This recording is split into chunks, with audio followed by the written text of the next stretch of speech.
ഇന്നത്തെ നായകനാരെന്നഞ്ഞുക ചേര പിടിച്ചു വലിച്ചും ഇല്ല കളി തീ കളി ഈ കളി തമ്മിൽ കുത്തിപ്പോരിന് പോരും പുല്ലാടെ തമ്മിൽ തമ്മിൽ ചൊല്ലിയകന്നും വെല്ലുവിളിച്ചും പിന്നാലെ പോരും പിന്നെ ഓട്ടിന് ചാട്ടം നാട്ടിന് കോട്ടം മുട്ടിന് മുട്ടിന് കെട്ടിപ്പൊക്കും വീട്ടിന് ചട്ടം നാടകമേ ഉലകം നാടകമേ ഉലകം നിലയാകെ തെറ്റിപ്പിക്കിരി മാക്കിരി പോക്കിരി കാട്ടി കൊഞ്ഞണം ഇങ്ങനെ അങ്ങനെ തമ്മിൽ കുത്തും നാടകമേ ഉലകം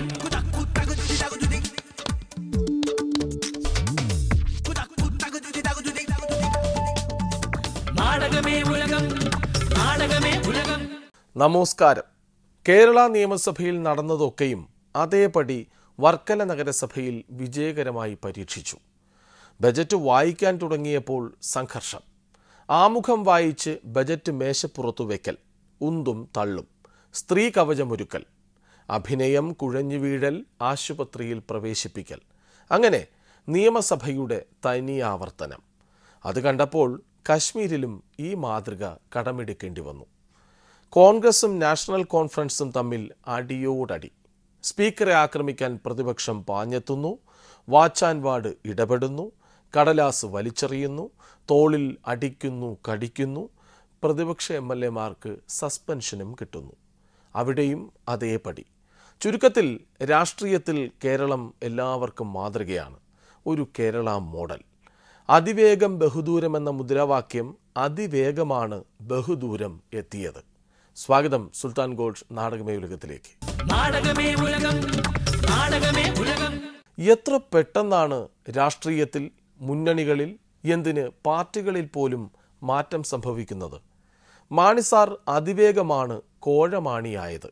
ഏതായാലും പീസ് ജോർജിന്റെ പീസും മുറയും മാണിസാറിനെ കൂടുതൽ നടുക്കടലിലാക്കി. ഇപ്പൊ ഒരു കുഴപ്പവും ഇല്ല. നിങ്ങളോട് ചോദിച്ചോളൂ. പക്ഷെ സത്യം ഞാൻ പറയാം, കേരള കോൺഗ്രസ് പാർട്ടി നടുക്കടലിലാണ്. കേരള കോൺഗ്രസ് നടക്കടലിലോ നടുക്കായലിലോ അല്ല. അത് പലരും ഉന്തിത്തള്ളി ഇട്ടതാണ്. കേരള കോൺഗ്രസ് ആകാശത്തുമല്ല, ഭൂമിയിൽ നിന്നുകൊണ്ട് തന്നെ കേരള കോൺഗ്രസ് പ്രവർത്തനം നടത്തുകയാണ്. ജനങ്ങളെ അറിയിക്കേണ്ട കാര്യം അറിയിക്കേണ്ട സമയത്ത് അറിയിക്കാതിരിക്കുന്നു എന്നതാണ് കേരള കോൺഗ്രസ് പാർട്ടിയുടെ അപജയം. ഏറ്റവും വലിയ ജനസേവനം നടത്തുന്ന രാഷ്ട്രീയ കക്ഷിയാണ്. അത് ശരിയാണ്, ഞാൻ സമ്മതിച്ചു. അനാവശ്യമായി ഉണ്ടാക്കിയ പുകമറ സൃഷ്ടിക്കാൻ വേണ്ടിയുള്ളൊരു വിവാദം എന്നുള്ളത് ഒഴിച്ചാൽ ഇവിടെ ഒരു ബാർക്കോഴയില്ല, ഒരു എവിഡൻസും ഇല്ലല്ലോ. ഈസി പറഞ്ഞ അങ്ങനെയൊക്കെ പറയാം, അഭിപ്രായങ്ങൾ പറയും. ഇത് ആദ്യമേ ആയിരുന്നെങ്കിൽ ഏറ്റവും നല്ലതായിരുന്നു. അതിന്റെ ആദ്യം ചില കാര്യങ്ങളൊക്കെ തീരുമാനിച്ചിട്ടുണ്ട്. കൗബീനെ ഉടുപ്പിക്കാൻ ആരും ഇറങ്ങി തിരിക്കേണ്ട, നടക്കുകയില്ല. ചില കാര്യങ്ങളൊക്കെ തീരുമാനിച്ചിട്ടുണ്ട്. ചെറുതായി കണ്ടുകൊണ്ട് നശിപ്പിക്കാന്ന് വിചാരിച്ച് ഇറങ്ങണ്ട, നടക്കുകയില്ല. ചില കാര്യങ്ങളൊക്കെ തീരുമാനിച്ചിട്ടുണ്ട്. കാത്തിരുന്ന് കാണുക. അധിക നാളൊന്നുമായിട്ടില്ല മാണിസാറിന് വേണ്ടി കേരള കോൺഗ്രസിലെ തന്നെ പലരും രംഗത്ത് വന്നത്. KM മാണിയെ CM മാണിയാക്കണമെന്നായിരുന്നു അന്നത്തെ ആവശ്യം. കേരള രാഷ്ട്രീയത്തിൽ ഏറ്റവും തലമുതിർന്ന നേതാവ് മാണിസാറാണ്. കേരള നിയമസഭയിൽ ഏറ്റവും ദീർഘകാലം MLA ആയി പ്രവർത്തിക്കുന്ന നേതാവും മാണിസാറാണ്. കേരള രാഷ്ട്രീയത്തിൽ ഏറ്റവും കൂടുതൽ കാലം മന്ത്രിയായിരുന്നിട്ടുള്ള നേതാവും മാണിസാറാണ്. എന്താണെന്നറിയില്ല, എന്നെപ്പറ്റി എത്ര പൊഴുത്തി പറഞ്ഞു കേട്ടാലും എനിക്ക് മതിയാവില്ല. അതിന്റെ ഒരു വീക്ക്നെസ്സാ. നല്ല കാര്യം, അങ്ങനെ ഒരു നല്ല അഭിപ്രായം വന്നത് സ്വാഗതം ചെയ്യുന്നു. ഗവൺമെന്റ് പ്രതിച്ഛായ നന്നാക്കാനാണ് മന്ത്രിസഭാ പുനഃസംഘടന നടത്തുന്നതെങ്കിൽ പുനഃസംഘടനയും പ്രതിച്ഛായയായിട്ട് ഒരു ബന്ധവുമില്ല. മാണിസാറിനെ മുഖ്യമന്ത്രിയാക്കിക്കൊണ്ടുള്ള ഒരു പുനഃസംഘടനയായിരിക്കും ഏറ്റവും ഉചിതം. ഇപ്പൊ ഈ ഗവൺമെന്റ് എന്താ പ്രതിച്ഛായ കുഴപ്പമിരിക്കുന്നത്? മുഖ്യമന്ത്രിയെ ഏതെങ്കിലും ഒരു മന്ത്രി ചോദ്യം ചെയ്തിട്ടുണ്ടോ? ഇല്ല ഇല്ല. ഏതെങ്കിലും മന്ത്രിയെ മുഖ്യമന്ത്രി തള്ളി പറഞ്ഞിട്ടുണ്ടോ? ഇല്ല ഇല്ല. കേരളത്തിൽ മുന്നണി ഭരണമാണ്, ഏകകക്ഷി ഭരണമല്ല. 5 വർഷക്കാലവും ഒരു പാർട്ടിയുടെ പ്രതിനിധി തന്നെ മുഖ്യമന്ത്രി ആയിരിക്കണം എന്ന നിലപാട് ഏകകക്ഷി വാദത്തിന്റെ പ്രതിഫലനമാണ്. എന്താ നിങ്ങൾ ഈ പറയുന്നത്? ആരെയെങ്കിലും താഴെ ഇറക്കുക, ഒരാളെ കയറ്റുക, ഒരാളെ താഴെ ഇറക്കുക, ഒരാളെ കയറ്റുക. ഇതാ മറിഞ്ഞു വന്നു, മറിഞ്ഞു തിരിഞ്ഞു. മാണിസാറിനെ മുഖ്യമന്ത്രിയാക്കിക്കൊണ്ടുള്ള ഒരു പുനഃസംഘടനയായിരിക്കും ഏറ്റവും ഉചിതം.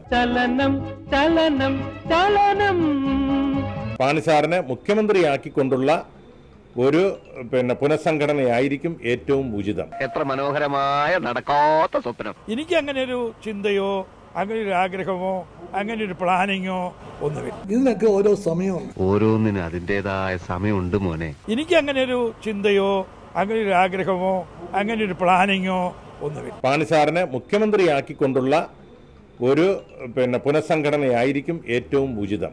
ആന കൊടുത്താലും കിളിയേ ആശ കൊടുക്കാമോ? ഞാനതിനു വേണ്ടി ആഗ്രഹിക്കുന്നില്ല, ഞാൻ ആരോടും സംസാരിച്ചിട്ടില്ല, ഞാൻ അതിനു വേണ്ടി ഒരുങ്ങുന്നില്ല, എനിക്ക് അതിന്റെ ആവശ്യവും ഇല്ല, ഞാൻ അതിനു വേണ്ടി കരുക്കൾ നീക്കുന്നില്ല, അങ്ങനെ ഒരു കാര്യമേ ഇല്ല. സത്യം സത്യം സത്യം. ആന കൊടുത്താലും കിളിയേ ആശ കൊടുത്താലും കിളിയേ.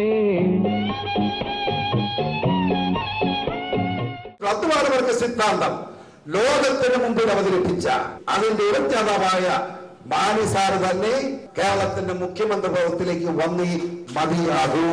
നീ ഇപ്പൊ എനിക്കൊരു കുരിശ. എന്റെ മാതാവേ, എന്നെ കൊണ്ട് അധികം കാലം ഇത് ചൊമ്പിക്കരുത്. അധ്വാനവർഗ സിദ്ധാന്തം എന്ന ആശയം നടപ്പാക്കണമെങ്കിൽ എന്ത് ചെയ്യാൻ പറ്റും?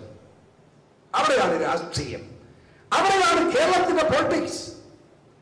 ആ അധ്വാനവർഗ സിദ്ധാന്തം നടപ്പാക്കണമെങ്കിൽ ആ സിദ്ധാന്തത്തിന്റെ ഉപജ്ഞാതാവ് തന്നെ കേരളത്തിലെ ഏറ്റവും തലമുതിർന്ന നേതാവായി ഉള്ളപ്പോ അദ്ദേഹത്തിന്റെ കൈകളിലേക്ക് കേരളത്തിന്റെ ഭരണം ഏൽപ്പിച്ചു കൊടുക്കണം. എവിടെ ചെന്നാലും ഈ വൃത്തിയേട്ടവന്മാർ എന്റെ പിന്നാലെ കിടന്ന് നടക്കണേ. ഞാൻ വരും കട്ടറുണ്ടോ? മാനിസം നടപ്പാക്കണം, അധ്വാനവർഗ സിദ്ധാന്തം നടപ്പാക്കണമെന്ന് പറഞ്ഞാൽ അത് ഉമ്മൻചാണ്ടി ചെയ്യുമോ? എനിക്ക് പ്രതീക്ഷയില്ല. അത് പിണറായി വന്ന് ചെയ്യുമോ? ഞാൻ പ്രതീക്ഷിക്കുന്നില്ല. അത് BJPയുടെ വകയിലേക്ക് ഭരണം കൊടുത്താൽ നടപ്പാകുമോ? ഞാൻ വിശ്വസിക്കുന്നില്ല. അപ്പൊ പിന്നെ എന്താണ് മാർഗം? അത് ഒറ്റ മാർഗമേ ഉള്ളൂ. മാണി സാറ് തന്നെ കേരളത്തിന്റെ മുഖ്യമന്ത്രി പദത്തിലേക്ക് വന്നേ മതിയാകൂ. എന്താ എങ്ങനെ ചോദ്യമൊന്നും വേണ്ട, എന്താണേലും കാര്യമില്ല.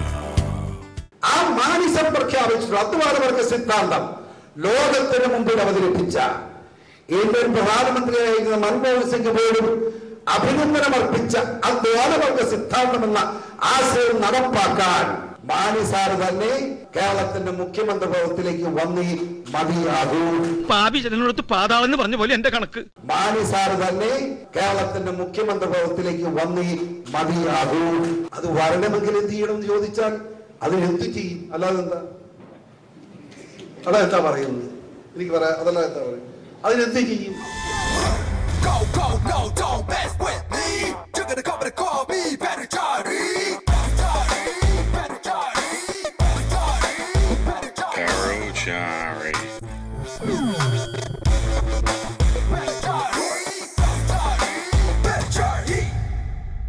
കേരള കോൺഗ്രസ് പാർട്ടിയുടെ പ്രവർത്തകരുടെ ആത്മാർത്ഥമായ ഒരു വികാരം, അതിനുമപ്പുറത്ത് കേരള കോൺഗ്രസ് വിശ്വാസമുള്ളവരുടെ ആത്മാർത്ഥമായ ഒരു ആഗ്രഹം, അതുപോലെ കേരളത്തിന് നന്മ ആഗ്രഹിക്കുന്ന ജനാധിപത്യ വിശ്വാസം ഒരു ആഗ്രഹമാണ് മാണി സാർ മുഖ്യമന്ത്രിയെ കണ്ടാൽ കൊള്ളാമെന്നുള്ളത്. അതിനെന്നാ തർക്കം? ആർക്കാ തർക്കം? എന്റെ മാതാവേ, ഇവന്മാരുടെ ഇടയിലിട്ട് എന്നെ ഇങ്ങനെ കഷ്ടപ്പെടുത്താണ്ട് ഇവന്മാരെ കുറച്ച് നേരത്തെ നിനക്ക് വിളിച്ചൂടെ? ദൈവത്തോർത്ത് എന്നെ ഉദ്ധരിക്കുന്നു. മണിമാണിയും പീസ് ജോർജും പണ്ടും തമ്മിലടിച്ചിട്ടുണ്ട്. മാണി സാർ കോഴ വാങ്ങുമെന്ന് ആദ്യം ആരോപണം ഉന്നയിച്ചത് ഒരുപക്ഷെ പീസ് ജോർജായിരിക്കും. അതാകട്ടെ നിയമസഭയ്ക്കുള്ളിൽ വെച്ച്.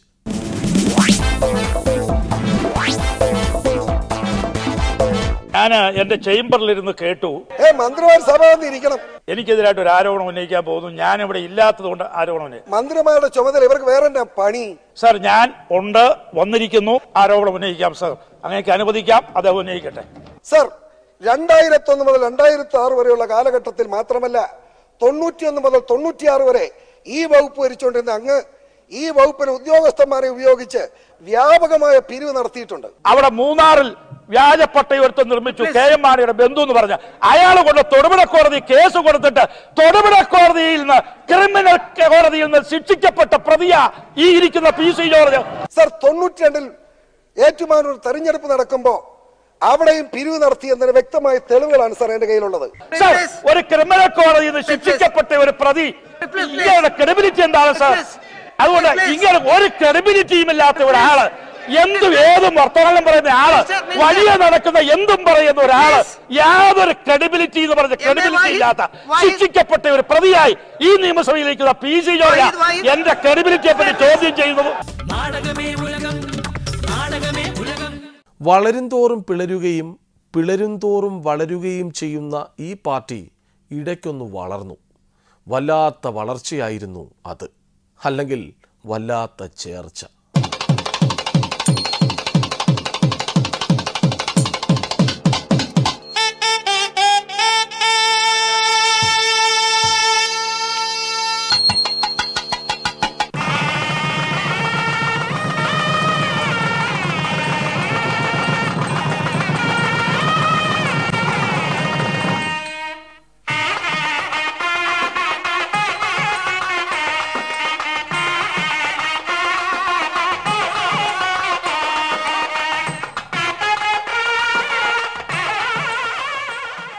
ഇന്ന് നമ്മുടെ കേരള കോൺഗ്രസ് കല്യാണം കല്യാണമാ കല്യാണോ കല്യാണമാ കല്യാണോ കല്യാണമാ കല്യാണോ കല്യാണമാ കല്യാണോ. ഞാൻ പറഞ്ഞല്ലോ, ഞാൻ ചെറുക്കൻ.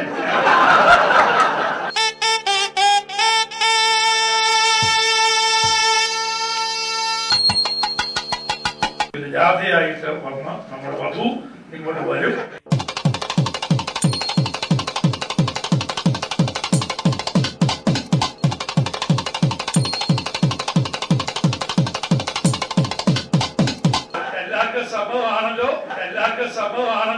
എല്ലാവർക്കും സമമാണല്ലോ.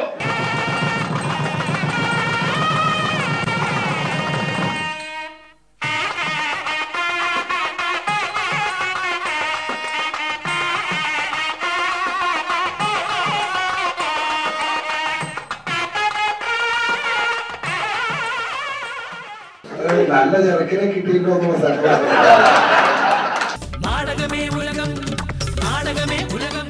പാർട്ടിയും മുന്നണിയും പുറത്താക്കിയാൽ PC ജോർജ് പിന്നെന്തു ചെയ്യും? ഒന്നുകിൽ പച്ച മലയാളമോ നല്ല ഇംഗ്ലീഷോ പഠിപ്പിക്കാൻ പോകേണ്ടി വരും, അല്ലെങ്കിൽ കോഴക്കച്ചവടത്തിൻ്റെ പേരിൽ പുറത്തു പോകേണ്ടി വന്നതിൽ പ്രതിഷേധിച്ച് കോഴിക്കച്ചവടത്തിന് പോകേണ്ടി വരും. I am studying always. I am a student. Executive privilege. Collect insurance. Birmingham University company. Chief, I challenge them. CW23. I am sorry. Full cover. With the permission of my chairman, Mani sir. എന്നാ വലിപ്പമായി കോഴിക്കൊക്കെ Turkey കോഴി പോലും ഇത്രയും വരികയല്ല. ഇതിനൊക്കെ ഇവിടെ വെച്ചിട്ടുണ്ടോ ഞാൻ ഇന്നലെ മുട്ട നല്ലോണം മുളകും മല്ലി അരച്ചെങ്കിൽ പോയി 2 പച്ചത്തക്കായ മുറിച്ചിട്ടോ. വലിയ മച്ചേ 50 രൂപയാണ് നഷ്ടം. എന്നാലും ആദ്യത്തെ കച്ചവടം ഇരിക്കട്ടെ. ഇതങ്ങോട്ട് വാങ്ങിയത്. ശരിക്കും മാണി സാർ മണി വാങ്ങിയോ, അതോ കെണിയിൽ പെട്ടതാണോ? പാർട്ടി തന്നെ മുന്നോട്ട് വെച്ച അന്വേഷണ കമ്മീഷന്റെ നിഗമനങ്ങൾ പാർട്ടിക്കാരനായ ചെയർമാൻ CF തോമസ് പറയട്ടെ. അന്വേഷണ കമ്മീഷൻ ഇരിക്കാൻ പോകുന്നേ ഉള്ളൂ.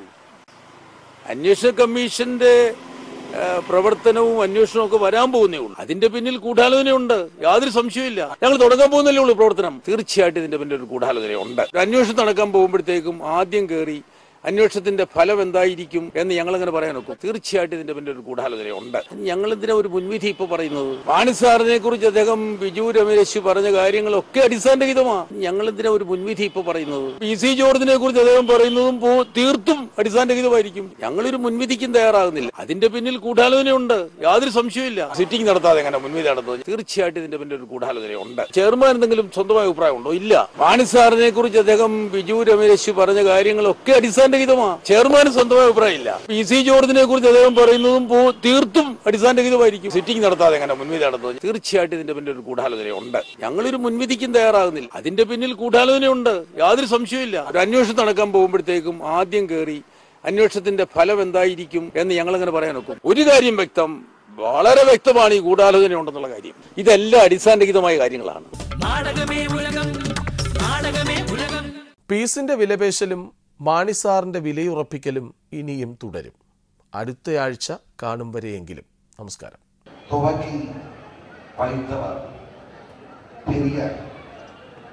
സ്വാമി ശ്രീ KM മാണി സാർ അവരുടെ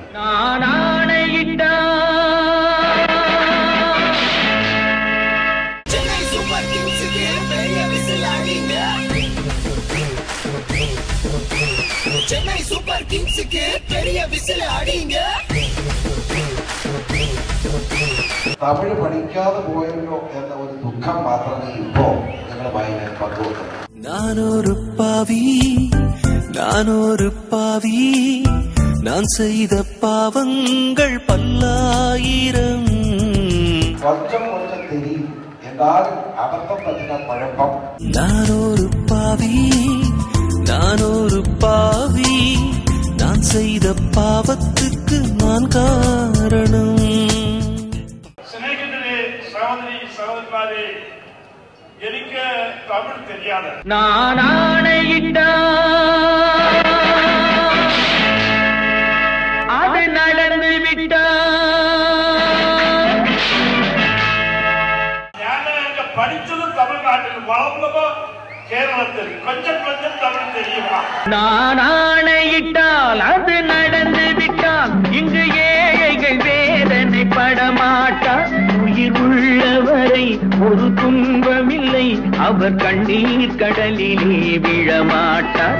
அவர் கண்ணீர் கடலிலே விழமாட்டார். நாடகமே உலகம், நாடகமே உலகம். ഇന്നത്തെ നായകനാരെന്ന് അഞ്ഞുകചേര പിടിച്ചു വലിച്ചും ഇല്ല കളി തീ കളി ഈ കളി തമ്മിൽ കുത്തിപ്പോരിന് പോരും.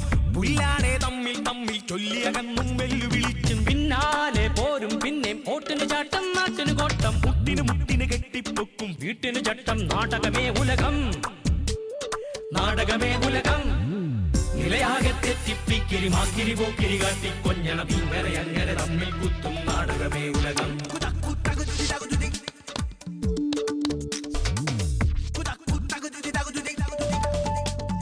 മൂക്കില്ല മൂക്കന്റെ വാക്കിനു തൂക്കം, നാക്കിന് താക്കം, നോക്കിനു തക്കം.